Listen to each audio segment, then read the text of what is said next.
முத்துவின் வின்எஸ்எஸ் brand அரிசிகள் தரத்திலும் சுவையிலும் என்றும் number 1. Kanchipuram மாவட்டம் ஸ்ரீபெரும்புதூர் பட்டுநூல் சத்திரம் பகுதியைச் சேர்ந்த பத்மநாபன் என்பவருக்கு 2 மகன்கள் உள்ளனர். மூத்த மகன் சிபு 11ஆம் வகுப்பு தேர்வு எழுதியுள்ள நிலையில் நண்பர்களுடன் ஸ்ரீபெரும்புதூர் ஏரியில் குளிக்கச் சென்றுள்ளார். அப்போது எதிர்பாராத விதமாக சிபு தண்ணீரில் மூழ்கி பரிதாபமாக உயிரிழந்தார். தகவல் அறிந்த ஸ்ரீபெரும்புதூர் போலீசார் சடலத்தை கைப்பற்றி பிரேத பரிசோதனைக்காக ஸ்ரீபெரும்புதூர் அரசு மருத்துவமனைக்கு அனுப்பி வைத்தனர்.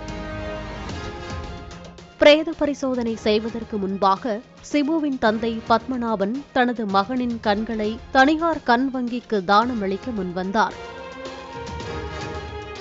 தொடர்ந்து தனியார் மருத்துவமனை கண் வங்கி ஊழியர்கள் கண்களை பெற்றுவிட்டு அதற்கான சான்றிதழை வழங்கினர்.